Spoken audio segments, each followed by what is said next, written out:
ॐ विश्वं दर्पणदृश्यमाननगरी तुल्यन्निजान्तर्गतं पश्यन्नात्मनि मायया बहिर्बोद्धूतं यथा निद्रया यस्साक्षात् कुरुते प्रबोधसमये स्वात्मानमेवाद्वयं तस्मै श्रीगुरुमूर्तये नमः इदं श्रीदक्षिणामूर्तये बीजस्यान्तरिवाङ्कुरो जगदिदं प्राङ्निर्विकल्पं पुनः मायाकल्पितदेशकालकलना वैचित्रचित्रीकृतं मायावीव विजृम्भयत्यपि महायोगी वयस्वेच्छया तस्मै श्रीगुरुमूर्तये नमः इदं श्रीदक्षिणामूर्तये तस्मै श्रीगुरुमूर्तये नमः इदं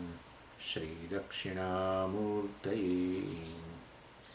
ॐ सहना भवतु सहनौ भुनक्तु सह वीर्यङ्करवावहै तेजस्विनावधीतमस्तु मा विद्विषावहै ॐ शान्तिः शान्तिः शान्तिः सदाशिवसमारम्भां शङ्कराचार्यमध्यमाम् अस्मदाचार्यपर्यन्तां वन्दे गुरुपरम्पराम् So 6 Indian systems of philosophy. So philosophy, it's basically a Greek word, philo and sophos. Philo means a love, sophos means a wisdom, knowledge. So a love for knowledge. But we, instead of going by this word, which is basically etymological meaning, right? Philos and sophos. So 2 parts. So, but we translate it as a darshanam. There is a reason for that. Because philosophy means basically a love for the knowledge.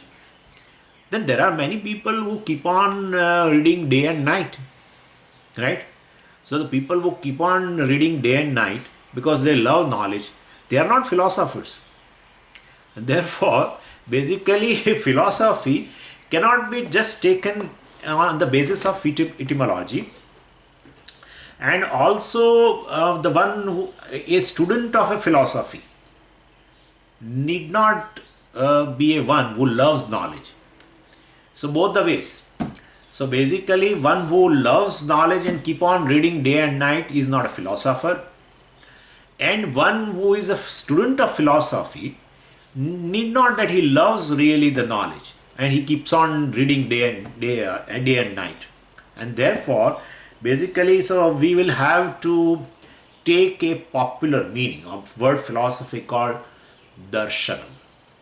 And darshanam means, well, now darshanam comes means you immediately feel the vision at the level of the vision through the eyes, etc. So no, that is also not there. So well, darshanam means seeing. Seeing here in terms of knowing. Atma vare drashtavya. So Atma should be seen means Atma should be known. But why are you using word seeing? Better you use word knowing. No. Because seeing is very clear. Right? Seeing, the sight is very clear. Same way one should know clearly.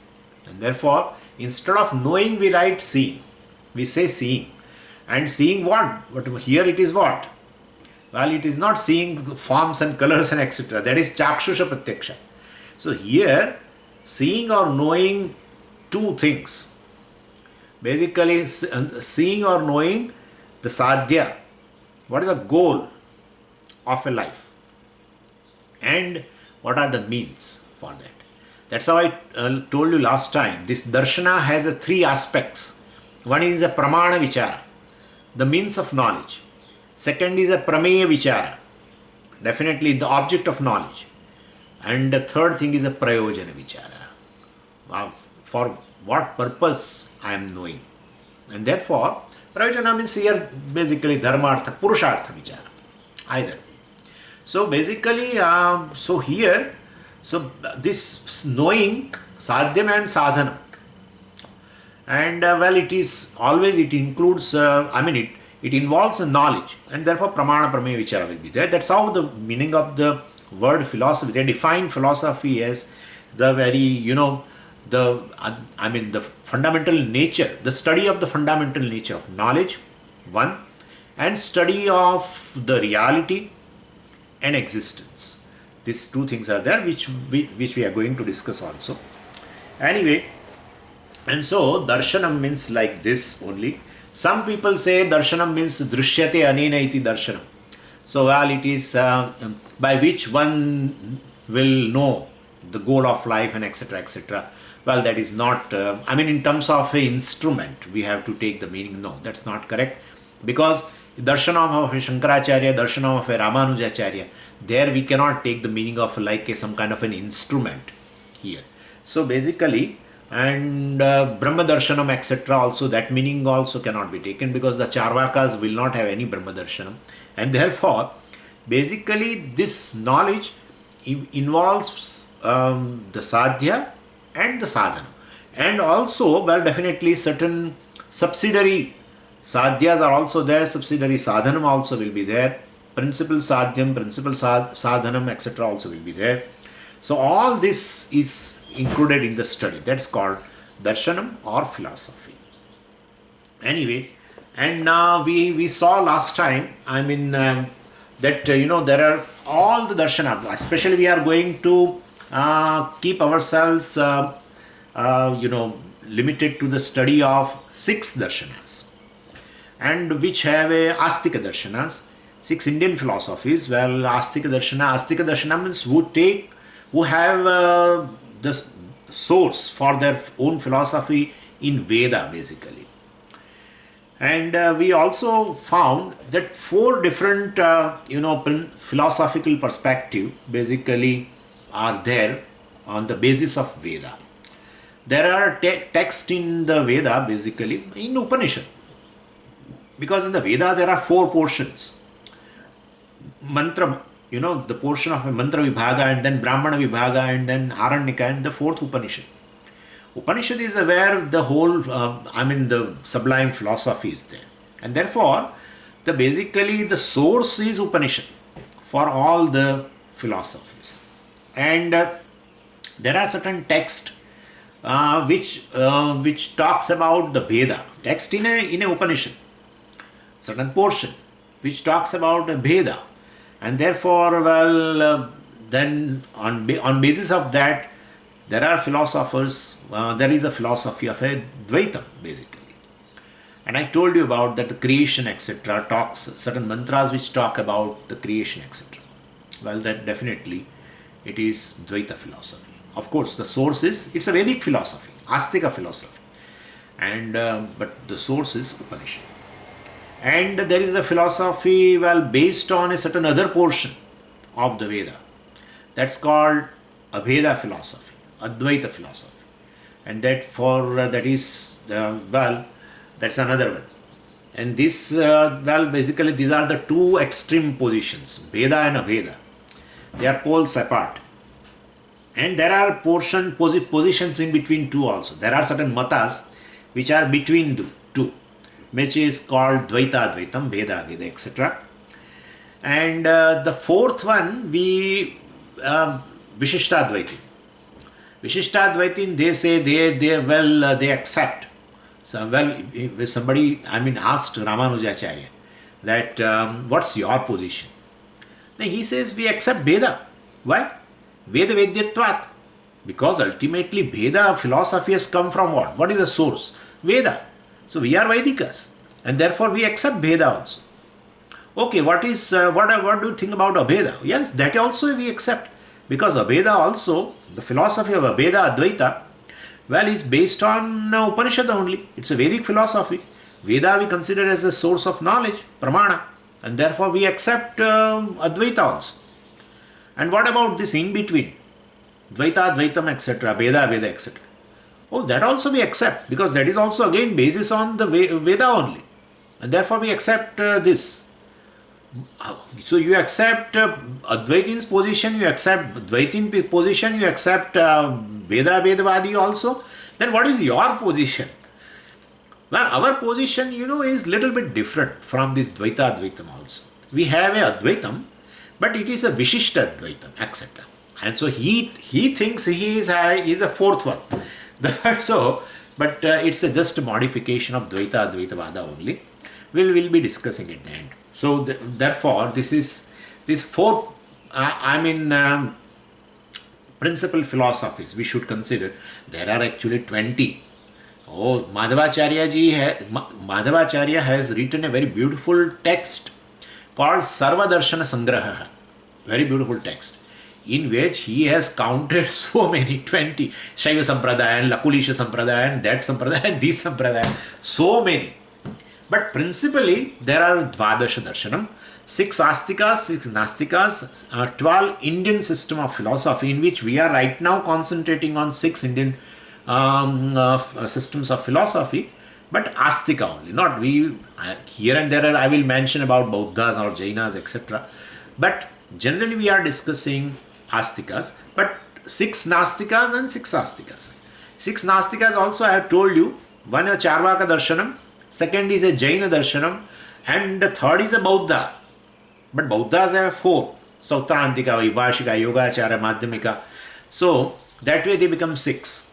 So 6 Nastika Darshanas who do not accept Veda as a source of their own, as a philosophy. They don't accept Veda as a pramana. And therefore they have a philosophy independently. And and this Astika philosophy will have a basis in Upanishad, Veda actually. And so this, any system in India, ultimately, so these 4 philosophical perspectives are there. Any system in India, these 4 models, these are 4 models actually. These 4 have inspired others also later. So other philosophical development took place later, but these were the basis. And so we have got this Veda, we have, whoever are saying this Veda, Dvaita philosophy, etc., well then definitely they are accepting the reality more than one. That's all. Those who accept the reality as more than one, definitely they are Dvaita philosophers.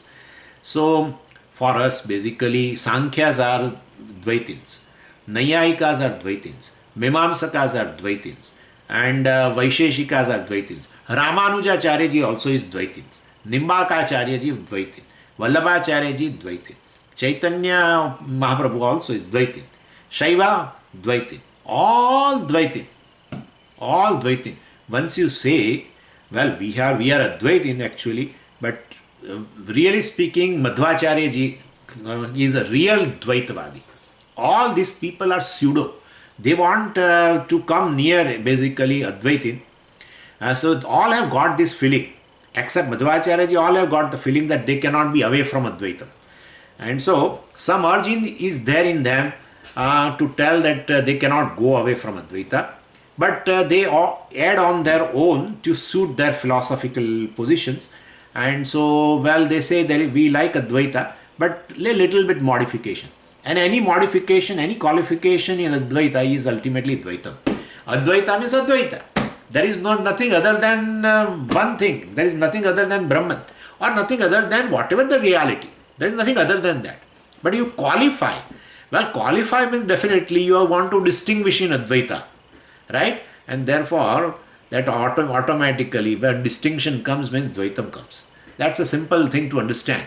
If I distinguish myself from you, or you distinguish from me, well, it is proven Advaita. And therefore, Advaita means Advaita. There should not be any adjective. Vishishta Advaita, Shuddha Advaita, this Dvaita, etc.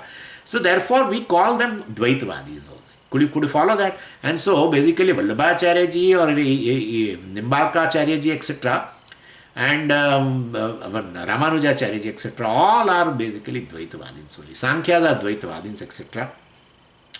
And for this Dvaita Dvaitavadin means Dvaitavadi only from our standpoint. This Dvaita Dvaitavadins, well, their source is Bhartru Prapancha, which I have talked to you, who came even before Shankaracharya ji. He is a Mulakarta. All kinds of Veda or Dvaita, etc. has come from him only. And so everyone would like to be called Advaitin. And when they say that we are Advaitin, we say, okay, our doors are open. Please come and accept totally Advaitam. No, no, no, no, no. They say we can't accept total Advaitam. So therefore, when you accept some other reality, then definitely you are Advaitavadi only. So why? But what is the problem with us? Why are you worrying? You want to? Your heart is telling that you are you want to be Advaitin. Then join us. No, no, no. We have certain irritating problem from you, O Vedant Advaitin. We have some problem. They are saying. What problem? Oh, you have this Mayavada and all this. This irritates us. This Maya is something somehow irritates us. And therefore we don't want that. And so we are not Mayavadi, we are Brahmavadi. But basically, they are not Mayavadi. We are not establishing the reality is Maya. We are establishing Brahman is a reality. Well, to explain you how to understand that there is no other reality, then we are explaining Maya. Okay? And therefore we are Brahmavadi. We never say Maya is a reality. If we say Maya is a reality, we are Mayavadi. We say Brahman is a reality. There is nothing other than Brahman. But what about this whole variety and all that? That's what we say Maya. That's what we say. So therefore, all this what so-called Dvaitam, all these varieties, differentiation, all is Mithya. That is called Maya. Okay? And therefore, basically, we are not Mayavadi. So don't be afraid of us. And your heart is seeking Advaitam, then tell yourself as Advaita and join us. Our doors are open. No. We have some irritation from this Mayavada, etc. Anyway, so why they are not joining? And they want to qualify. I told you yesterday, Shuddha Advaitam. Vallabhacharya, Shuddha Advaitam. Why Shuddha Advaitam? Advaitam is Shuddham. Advaitam is Brahman. Brahman is Shuddham. Nitya Shuddha Buddha Mukta Sabhava. No. Your Advaitam, Kevala Advaitam, has this Maya component. That Maya is a Shuddhi in your darshanam. We don't want that. And therefore ours is our Advaitam, that philosophy, our Advaita philosophy is free from this the concept of Maya itself. And therefore Shuddha Advaitam. Vallabhacharya ji. Anyway, so basically that's a great joy, so to know all these people basically. Anyway, so we have pluralism or duality on one hand and non-duality called monism. I will use a certain word which are popular in a philosophical circle. So don't be, don't have an allergy for me. Yeah, what is this? This Swami was telling monism. Therefore, don't be afraid. I am using the jargon basically. What is there in the philosophical circle, we have to use it and try to, and also explain. I will explain also. So one side there is a pluralism, another side is a monism, etc. Monism means there is only one reality. And we will call it as a non-duality. In our sampradaya, we call non-duality. But philosophical circle, they call monism. But monism is a word which indicates a little positively. Non-duality is a word which indicates a little negatively. And that is required actually. Neti, etc. is there. And therefore, we require negation. Because, so there is one reality when I say I am totally as though excluding what I am perceiving. So when I say non-duality means what, that in spite of your experience of duality, the reality is one. That's how negatively explained. The duality which is experienced should be negated. When you say monism means there is only one reality, what about these things? All these different varieties of the things I experience, what about that? So monism word, by saying in a positive sense, as though they are not considering what you experience, the duality. When you say non-duality, you explain negatively, means you are negating duality in spite of your experience. Means experientially duality is there. In spite of that, there is a non-duality. That's what it is. And this is what this can be understood so easily. Like I experience in a jewelry shop, I experience a duality. All types of ornaments, varieties of the ornaments, various designs and various usages and birth, and everyone's birth chart also is different. Yeah, natal chart is different. Yeah, one is born and the earrings are born at a particular time, etc. So everyone's birth chart also is different. but in spite of that, the reality is one. That's what it is. In spite of experiencing all ornaments throughout, even after knowing the non-duality, knowing the reality is one, the experiences of a duality is going to be there. So monism does not basically convey all these things. The non-duality basically is, so Advaitam is considered as a non-duality. In Sampradaya, we never use word monism. Anyway, so there is a non-duality, and so these two things are there. And this Advaitam, etc., well, one reality, etc. In Western philosophy, they call it as a absolute or ultimate. They use this word. And we use Sat, Brahman, etc. Anyway, actually this monism, so-called monism, is of two types. So there are, other than Vedantins, who say that there is a one reality, who are saying that, well, the Charvakas say that, scientists say that. Charvaka says, well, basically, what is there is just a matter. Matter is the only reality, and consciousness is a byproduct of that matter. And they give an example also. You know, like you take a beetle leaf, you take a chuna lime, and then you have that, they call, what is that? Some powder, you know, that we call katho in Gujarati. But I don't know what is that. It's some kind of that very, color, different substance. That also you should apply. And then you chew it. And then you get definitely a red color, beautiful red color inside. And so when the basically three things combine together give rise to a new thing at all. Same way when the matter combines, a consciousness arises. Matter is the only reality. Consciousness is just a byproduct. Scientists also say that, Charvakas also say that. So anyway, certain philosophers will basically have that view. So that is also monism. There is one reality called matter. Consciousness is a byproduct. That's called materialistic monism. Materialistic monism. The second monism is spiritual monism. We say the reality is a spirit. Now all these words I am using, okay? So consciousness is the reality. The spirit is a reality, and matter is a byproduct. Yeah, matter emerges from the consciousness. That is a spiritual monism.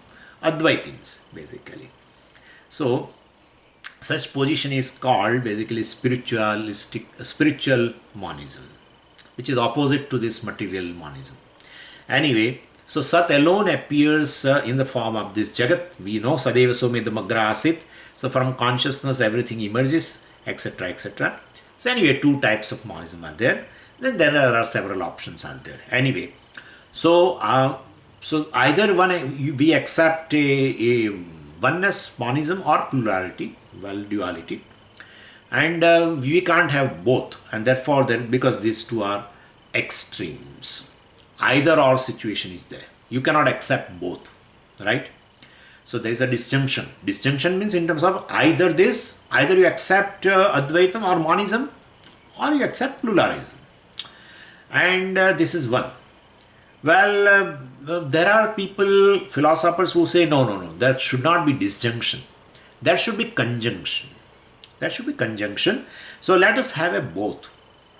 Oneness and plurality. Bhedam, abhedam. Bheda, abheda, dvaita, advaitam. So basically Nimbarkacharya and Ramanujacharya, I have not told you. Bheda philosophy, well, Madhvacharya. Advaitin philosophy, Shankaracharya actually.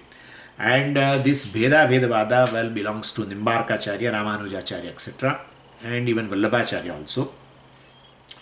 And even Shaiva Sampradaya, etc. But we are not going into that. So they follow principle of conjunction, combining two things. Madhvacharya ji and Shankaracharya ji, etc. follow a principle of a disjunction. That one says there is one reality, that is, there is no duality as such. Ekameva Dvitiyam, that is Brahman alone is a reality here. And Madhvacharya ji says, no, there is a duality throughout, etc., etc. So they are other on the other extremes. Madhvacharya ji and Shankaracharya ji. This Nimbarkacharya, Ramanujacharya, Vallabhacharya, etc., they are in between. They believe in a principle of conjunction, basically. This is the second one. The third one says, well, no, there is neither oneness nor plurality. No monism, no pluralism. No conjunction, no disjunction. Then what? Negation. Negation. Negation. Not even one reality, not even plurality. Not more than one reality. Not one. Then negation. That is Shunyavadi, Madhyamikas. They, I will tell you later. They have a Chatushkoti. This Madhyamikas, one Buddha was very popular, Madhyamika. Very great logician also, called Nagarjuna. And he has given a principle of Chatushkoti. Based on that, Gaudapadacharya ji has written Karika also. And therefore, Gaudapadacharya ji was unnecessarily blamed as a Prachanna Bauddha. So, Prachanna Bauddha means, well, he is a Buddha, but he is a Bauddha, not Buddha. He is a Bauddha, but he is in hidden way. He is a Buddha. Outwardly, he says he is Vedantin, but hidden, because he has taken that popular term at that time called Chatushkoti Vada. I will tell you that later. So anyway, so this is how the third type of philosopher who says, well, no conjunction, no disjunction, not a reality as one, not reality in terms of plurality, etc. There is negation, just negation, Shunyavada. So absolute reality is what? Shunyam. It is there. Ultimate reality is there. No, it is not there. It is not there. No, it is. That is also not. Na sat, na asat, na sad asat, and then na ubhayatmakam also. So all this. So there is Chatushkoti, etc. We'll see that later. So unfortunately, the principle of Shunyam. They right now also, in this world there are Shunyavadis, Buddhas basically. Whenever they go to any conference, they try hard that, well, because they know you can't prove Shunyam. You can't prove Shunyam. Everything is Sarvam Shunyam. They have that there are 4 sutras, Sarvam Kshanikam, Sarvam Shunyam. So these 4 are based on 4 principal schools of Buddhism. Sarvam Kshanikam Vijnanavada, Sarvam Shunyam Madhyamika. And then there is something, Sarvam, so other two schools of Buddhism. So anyway, everyone has adopted one particular that sutra. Anyway, so this basically they try always that our Shunyam is really not Shunyam, not void. Our Shunyam means free from attributes. That's a Nirgunam Brahma. Then okay, if you say that Shunyam is equal to Nirgunam Brahma, and then why are you calling yourself a Shunyavadi? You are Advaitavadi. And say instead of Shunyam, in a conference, you tell instead of Shunyam, say Nirgunam Brahma. No, that we won't accept. Then that shows that you basically, you have some problem. Yeah, otherwise if you say our Shunyam is your Nirgunam Brahma, then say we are ready. We are ready that instead of Nirgunam Brahma we will say Shunyam. But are you ready that to use the term Nirgunam Brahma instead of Shunyam? Are you ready? No. So it's all problem. So anyway, so the third one is this Shunyavadi. Anyway, so this is a general view, which this is all I have of course told you before. Now let's go into this darshanam. See, every darshanam ultimately is developed from some primary literature. Very important.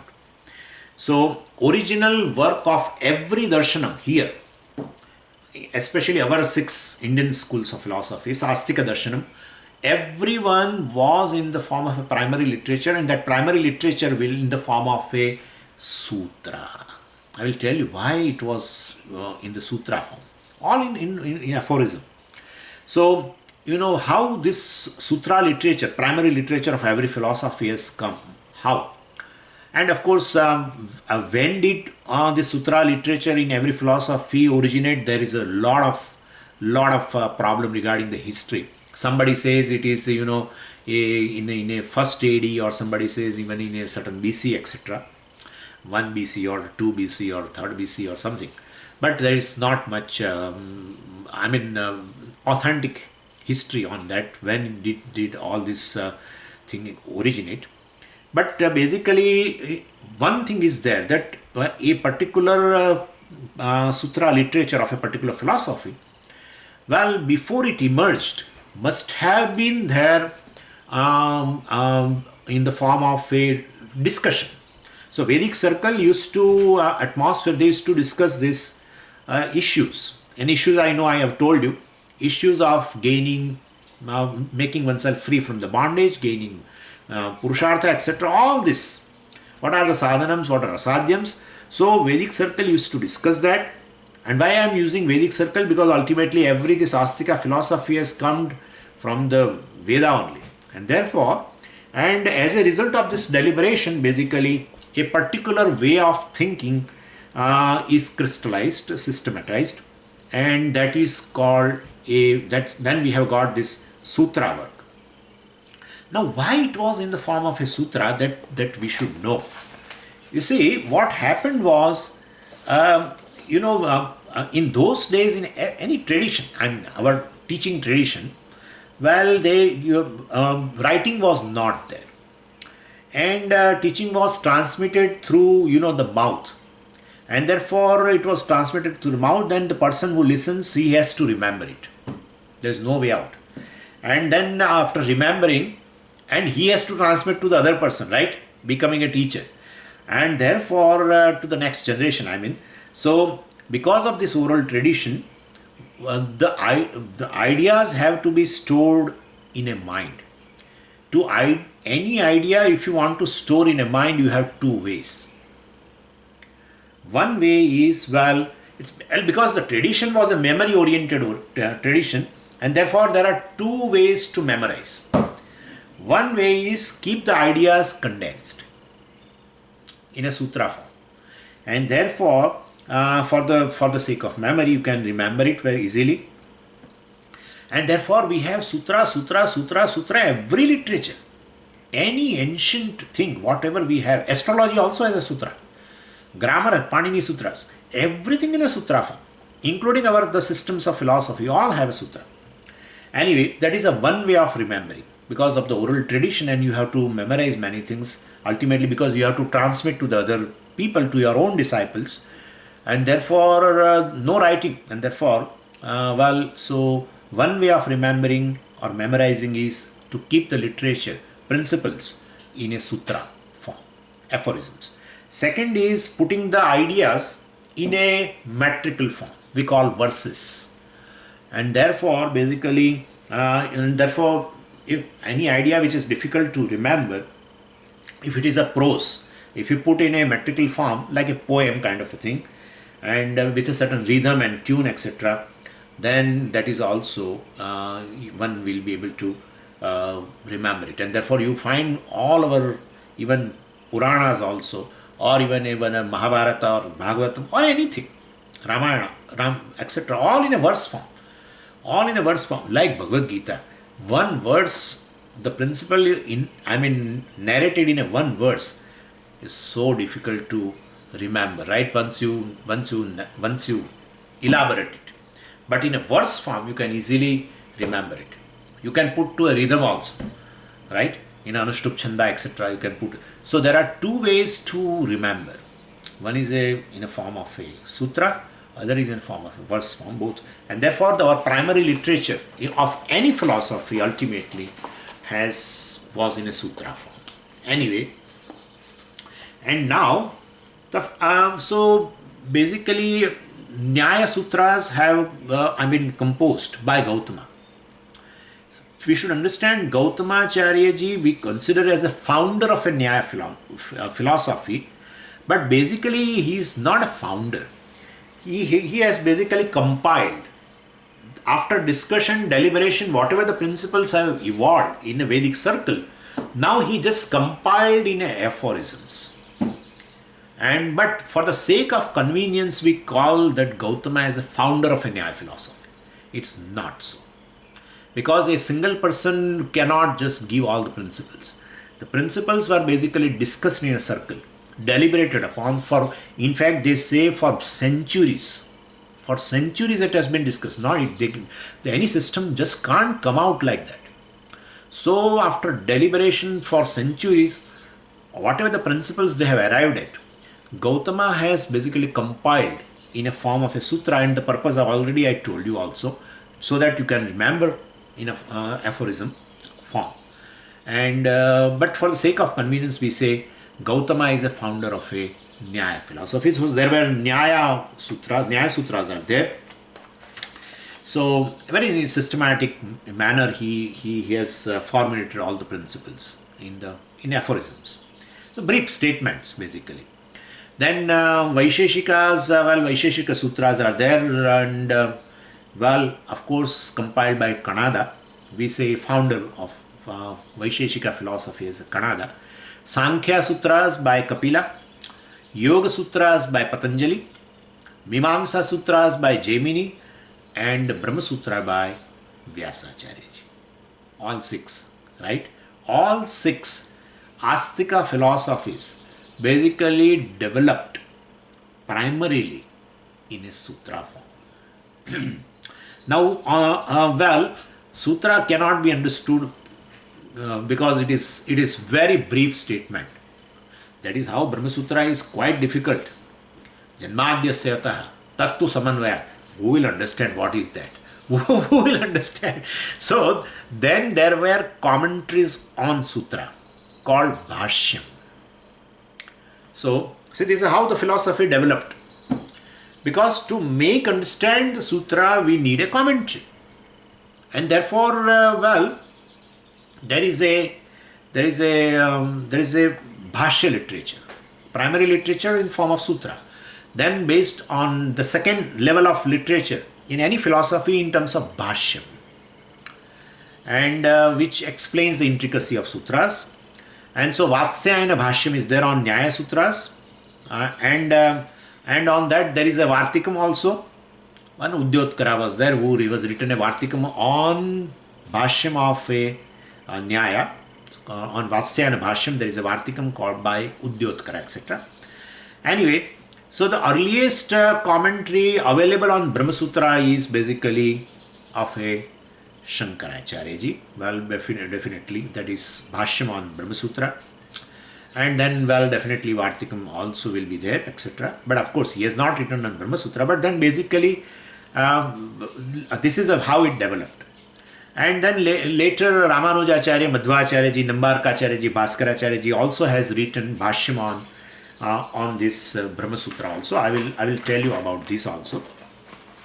But anyway, so the Bhashyam work of a second level, then the Vartikam, and on Vartik, and then there is on Bhashyam there is a further commentaries also we call generally as a Tikas, etc. So in Nyaya system basically Gautama, Vatsyayana is Bhashyam, and then there is a Vartika also. In Mimamsa, let's say, in Mimamsa Jaimini Sutras, then there is a Shabar Bhashyam. When Shabar Swami has written, he has written a Bhashyam, commentary on all Jaimini Sutras. There are 1200 sutras. In Brahma Sutra, we have 555 Brahma Sutras, but naturally, Karmakanda portion is also very big, voluminous. And so Jaimini has written a first literature on Mimamsa, that is Jaimini Sutras. And on that, there is a Bhashyam called Shabar Bhashyam, and Shabar Swami wrote it. On that, Kumaril Bhatta has written a Vartikam. And he has written two types of Vartikam, Shloka Vartikam and Tantra Vartikam, etc. Anyway, all this literature. So this is how it is. First level, Sutra. Second level, Bhashyam. Third level, Vartikam. Fourth level, commentaries. Different other commentaries called Tikas, etc. on Bhashyam, etc. So this is how a vast literature of any philosophical system is developed. And this, by the way, this Buddhism, this is just a thing because the Kumaril Bhatta name has come. We feel that these Buddhas were driven away by Advaitins. No, that's not true. See, the Buddhist philosophy is again, the Buddhism has two things on which it flourished. First thing is regarding the existence of Ishvara. They were never accepting Ishvara. So that was the one thing. And second thing, with Buddhism has another thing is a dependence on validity of the Veda. Both these things were, these are the building blocks on which the whole Buddhism was developed. Buddhism, they never accepted Ishvara, and the second thing, they were never accepted the validity of the Veda also. And both the aspects have been taken care of very well by different people. So, when Udayanacharya was there, a great Nayayika, and he formulated all types of arguments for existence of God. And so Udayanacharya basically argued against Buddhists who were not believing in Ishvara. In fact, we also discussed once upon a time that Nayayika proves the existence of Ishvara by logic. And so, same way the Udayanacharya was a Nayayika, argued against Buddhists who were saying there is no Ishvara. He formulated all types of arguments. And Buddhas were taken care of in one. On the other aspect, Kumaril Bhatta basically, what Kumaril Bhatta did was he wanted to know how they negate the validity of the Veda. He wanted to know. Buddhas are basically Nastikas, right? They don't accept Veda as a pramana. So he wanted to know what arguments they do against the validity of the Veda. And so he became a Buddha monk and went to the Buddhist matha and learned all their secret teachings, because they were not publicly this teaching, so they were teaching only to their sannyasis only, Buddha sannyasis. And so he became a Buddha sannyasi and went. And he cheated actually them. And he learned all their arguments, how they negate the validity of the Veda, why they are not accepting Veda as a pramana. So he learned everything. And then he came out and argued against Buddhist. So of course that is why, and he's as a prayaschitta, definitely he committed suicide in terms of, he entered into the fire. Anyway, and then when Shankaracharya ji went to meet Kumaril Bhatta, because he was so popular as a Mimamsaka, he was a great pop.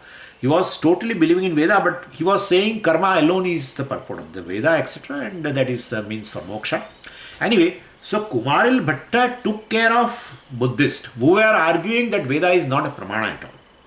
So against validity of the Veda, Buddhas were arguing, Kumaril Bhatta took care of them. And so these two people, Udayanacharya, establish the existence of Ishvara through logic, and Kumaril Bhatta established the validity of the Veda, and both these people really influenced for their impact on in India in terms of Buddhism, etc. They have been really driven away to Sri Lanka and other places later. So that is their contribution. Advaitins have not much contributed to drive away these Buddhas. Anyway, so that's just by the way I said that. So this is how basically this all philosophical traditions were developed through commentaries. First level Sutra, second level Bhashyam, third level Vartikam, fourth level certain other commentaries. Like in a Brahma Sutra, basically we have sutras, written by Vyasacharya ji, formulated by Vyasacharya ji. And then on that there is a Bhashyam, Shankara Bhashyam. On that there are other tikas also. And several tikas are there. So this is how the whole Vedantic literature was developed. Same way other philosophies, also Nayayika philosophies, all have various levels of commentaries. And our Vartikam of Sureshwaracharya ji, of course, on Taittiriya Upanishad and Brihadaranyaka Upanishad Bhashyam.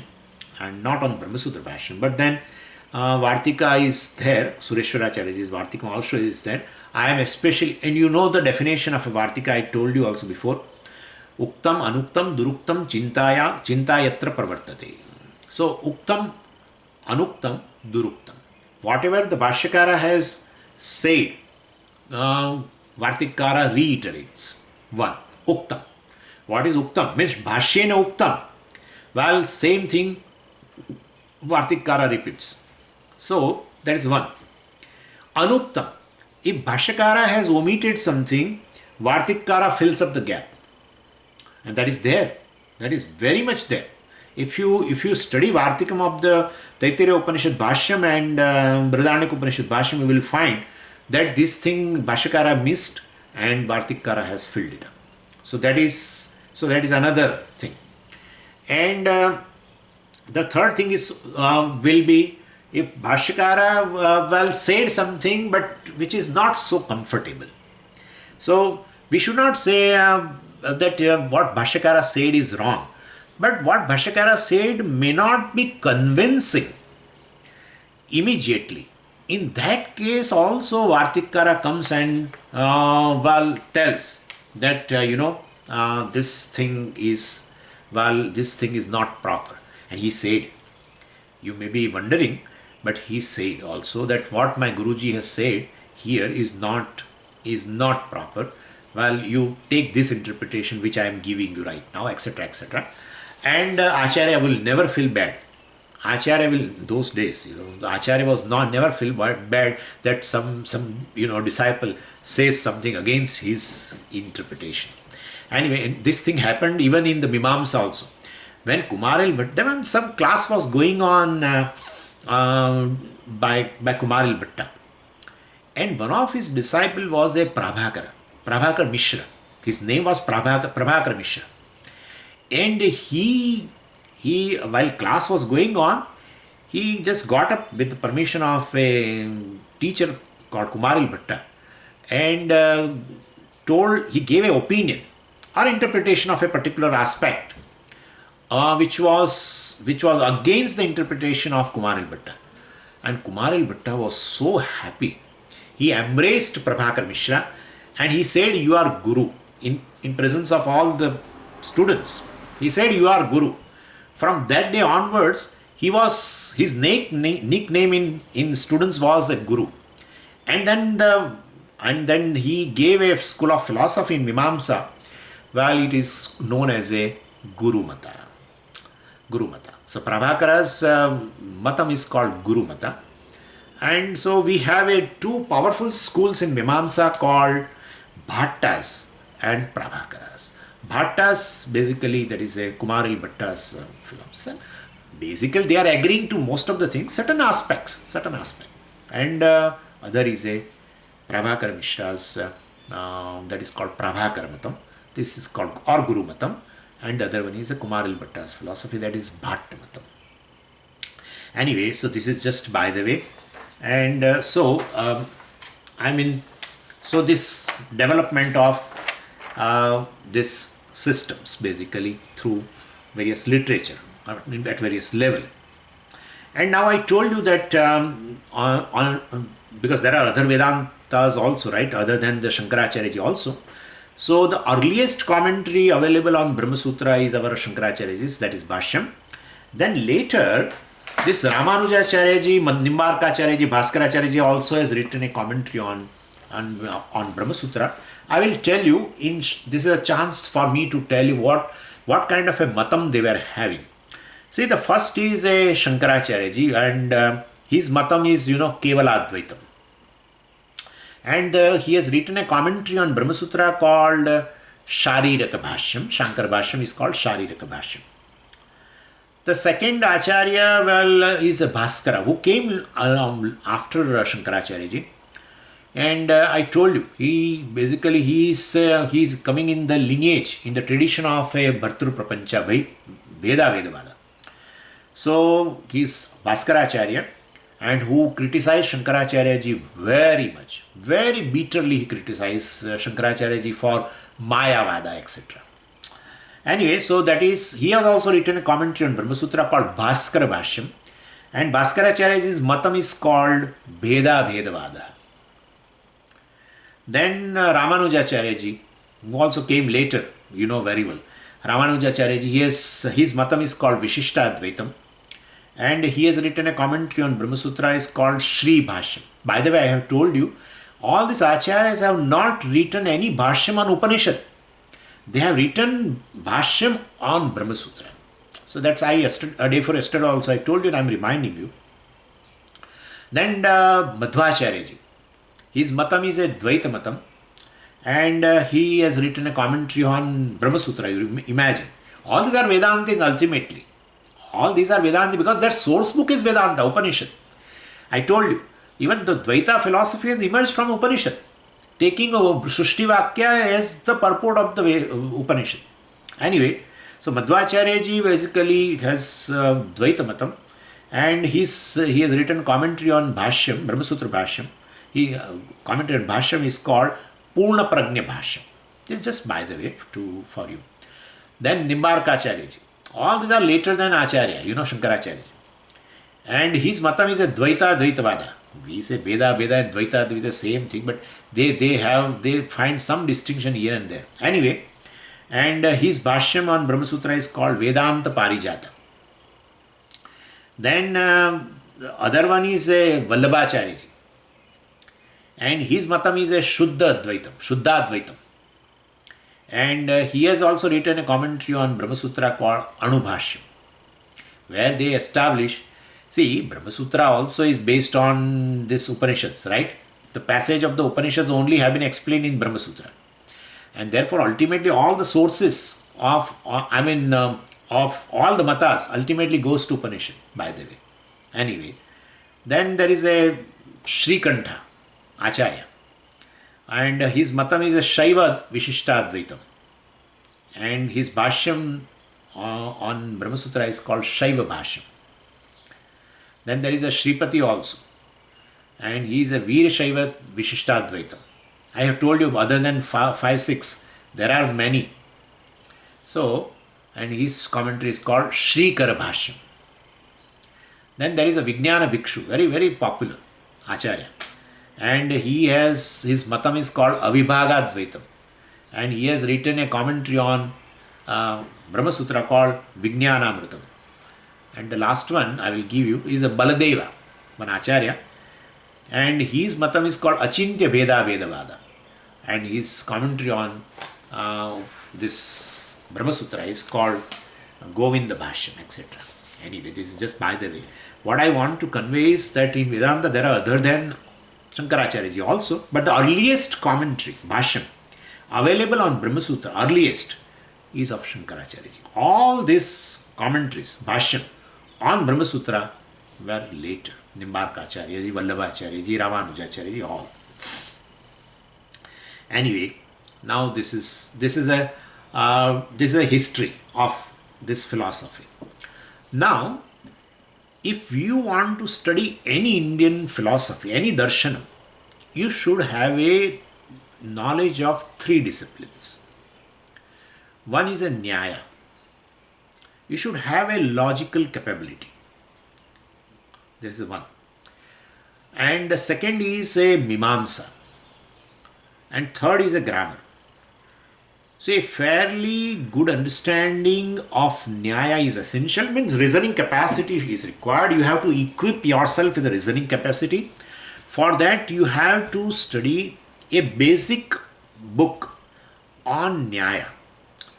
Tattvabodha of Nyaya is called Tarka Sangraha, which gives you a capability of reasoning, which will be helpful in studying any darshanam, especially our darshan. That's one. Second is a Mimamsa. So, well, Mimamsa means, you should have a capacity to analyze a Vedic statement, because ultimately every system, Indian philosophy has emerged from the Veda only. So, how to interpret a Vedic statement? For that there are certain principles, and that is called Mimamsa. And in Mimamsa also there is a Tattvabodha. Tattvabodha means a primary book on understanding the principles of, basic principles of a Mimamsa. For that there is a book called Mimamsa Paribhasha. And that gives you, when you approach Veda, when you approach any Vedic statement, how to interpret it. So there are tools. And once I think I mentioned about that also, but we'll see in case if we find a time. But this is just, I'm giving you a knowledge of how Indian philosophy, any darshana has to be studied. So basically, these two things are there. One is a Nyaya, one should have a basic knowledge of Nyaya, one should have a basic knowledge of Mimamsa. To gain basic knowledge, there are basic books. And that one is called Tarkadarsh Sangraha by Annam Bhatta, and other is a Mimamsa Paribhasha for Mimamsa. And third, you understand very well, you should have a knowledge of grammar. Why? Because Veda is in Sanskrit. What can we do? And therefore you should have a knowledge of Sanskrit, grammar basically.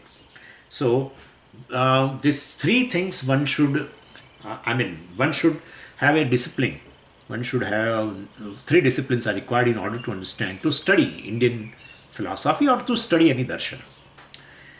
Now, in any darshanam, there are four important sections. First is called epistemology.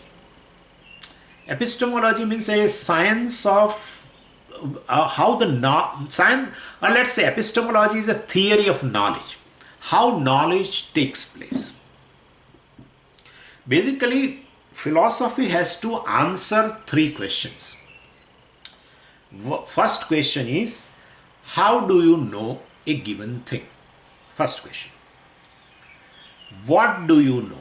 Second question. What for do you know? Third question. These three questions should be answered by any darshan. So how do you know? How knowledge takes place? Definitely involves pramana vichara. I have already told you also, day before yesterday, pramana vichara. So we'll see that pramana vichara. Pramana vichara is called epistemology, and it contains logic and theory of knowledge, both. So this is the first thing.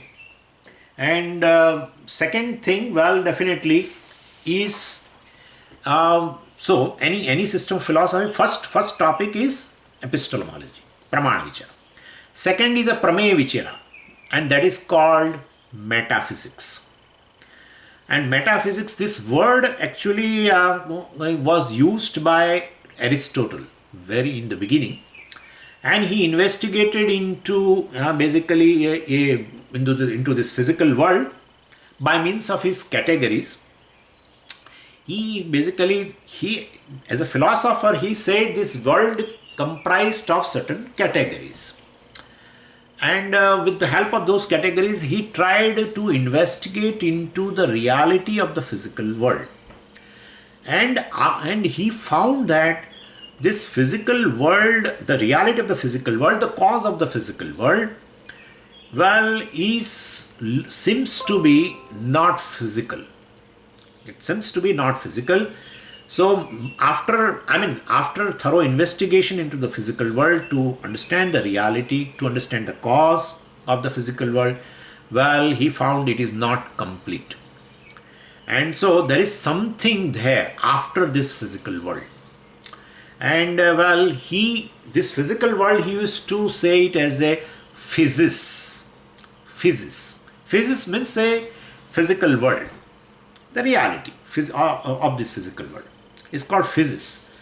And because he uses a Greek word, Aristotle uses a Greek word called physis for physical world. And then that physis only became physics later, who studies the reality of the physical world, right? And so the physis, and when then he found that, well, basically the reality of the physical world is not there in the physical world. It is something non-physical. And for that, well, he uses expression, well, as a metaphysics. So basically, that word has come ultimately from Aristotle, and so he used expression like the first cause, uncaused cause, etc., etc., and for this which comes after the physics, which comes after this physical world, and that's called metaphysics. And of course, now metaphysics word is used for any type of a reality. But in those days, he found that the cause of the world, the reality of the world, is something beyond physical. So he called it as a metaphysics. Actually physics, but then became physics.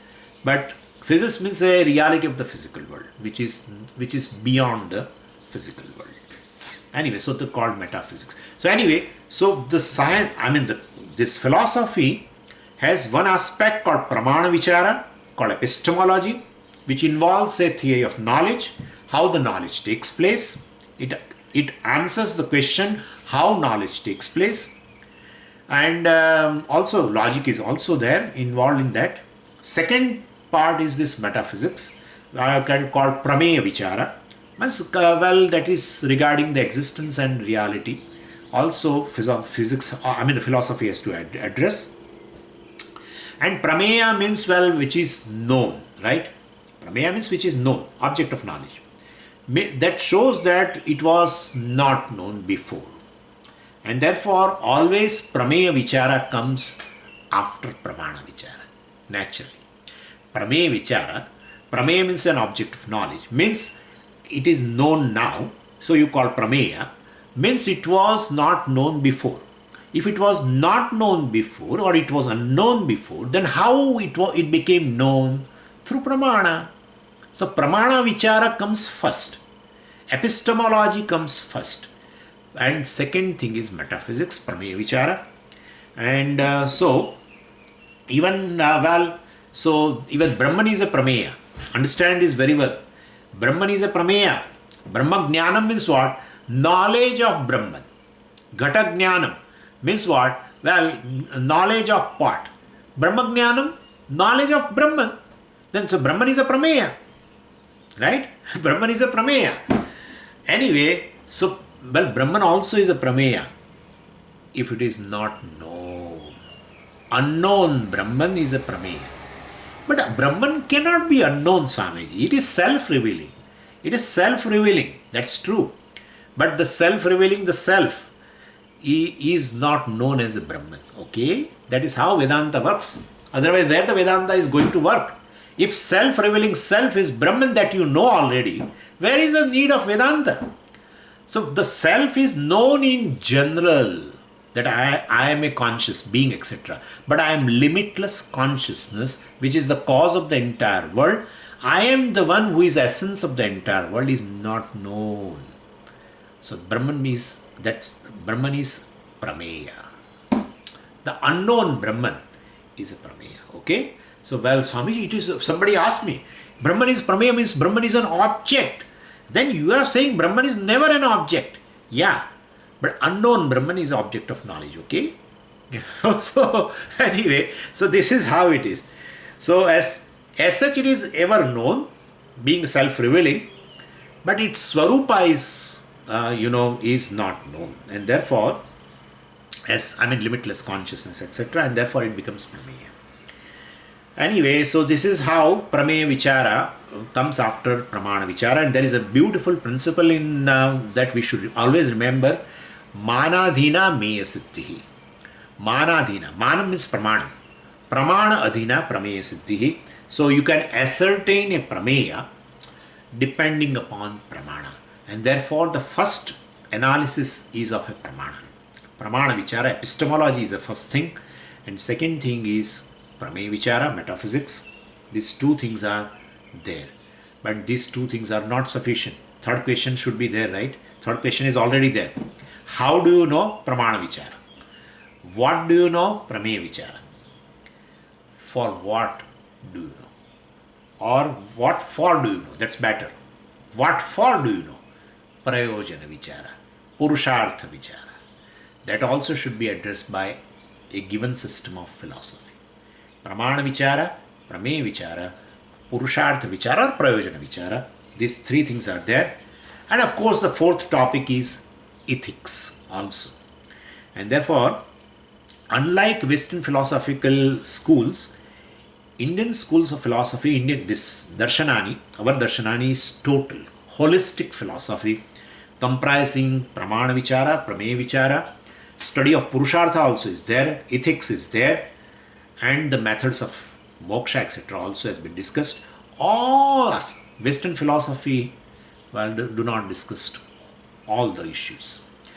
Our Shad Darshanani, definitely, not even Shad Darshanani, Dvadasha Darshanani, Astika, Nastikas, all talk about all the aspects, all the four aspects, Pramana Vichara, Prameya Vichara, ethics, and also Prayojana Vichara or Purushartha Vichara.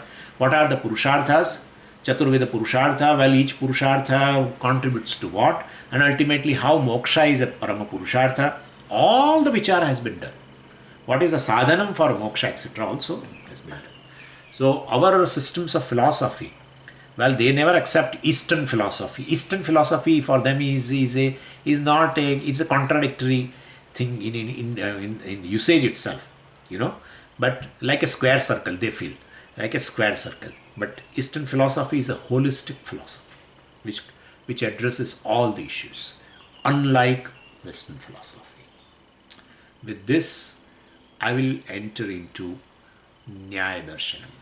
And I will tell you in Nyaya Darshanam what are the Pramana, which we'll discuss Pramana Vichara, and at the same time I will tell you about other Astika Darshanas. Suppose I say Nyaya Darshana believes in 4 Pramanas, then at the same time I will tell you Buddhas believe in how many Pramanas, Vedantin believes in how many Pramanas, etc. And I will give a certain reference of Upanishad Bhashyam also. And this is how we will be going now. So Pramana Vichara, Prameya Vichara of every philosophy, and we'll compare also simultaneously. This is a line of discussion we will be having, and we'll start with the Nyaya Shastra, and we'll see day after tomorrow. Om Purnamadah Purnamidam Purnat Purnamudachyate Purnasya Purnamadaya Purnameva Vashishyate. Om Shanti Shanti Shanti. Hari Om Shri Gurubhyo Namaha. Hari Om.